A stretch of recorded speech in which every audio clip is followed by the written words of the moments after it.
সেদিন বিকেলে আমার এক বান্ধবী বাড়িতে বেড়াতে আসায় তাকে চায়ের সাথে যখন এই স্ন্যাক্সটা বানিয়ে দিলাম, সে তো খাওয়ার পর এত খুশি হয়েছিল এবং বুঝতেই পারেনি যেটা আমি ওল দিয়ে বানিয়েছি। তো প্রথমে টুকরো টুকরো করে ওলগুলো কেটে একটা কুকারে নুন আর জল দিয়ে দুটো সিটি দিয়ে সেদ্ধ করলাম। সেদ্ধটা যেন 80 থেকে 85% হয়, ওর থেকে যেমন বেশি সেদ্ধ না হয়।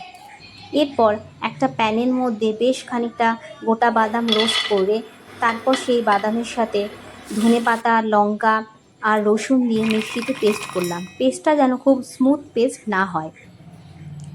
এরপর একটা থালার মধ্যে 3 চামচ বেসন, 2 চামচ চালের গুঁড়ো, নুন, হলুদ, ধনে গুঁড়ো, জিরে গুঁড়ো, কাশ্মীর লঙ্কার গুঁড়ো, লঙ্কা গুঁড়ো, গরম মশলা গুঁড়ো, আমচুর পাউডার, চাট মশলা, বেশ খানিকটা কুচনো পেঁয়াজ আর সেই বাদামের পেস্টটা দিয়ে একটু একটু করে জল দিয়ে ভালোভাবে সবগুলো একসাথে মিশিয়ে নিলাম। এরপর সেই সেদ্ধ করে রাখা ওলের 4 সাইডে সেই মিশ্রণটা ভালোভাবে চেপে চেপে লাগিয়ে দিলাম। তারপর প্যানের মধ্যে তেল গরম করে মিডিয়াম ফ্লেমে সেটা ভাজতে দিলাম। একটা সাইড ভাজা হয়ে গেলে বোথ সাইডটা ঠিক সেরকমভাবে ভেজে নেওয়ার পর এক এক করে তুলে নিলাম। তারপরেই রেডি হয়ে গেছিলো এই স্ন্যাক্সটা।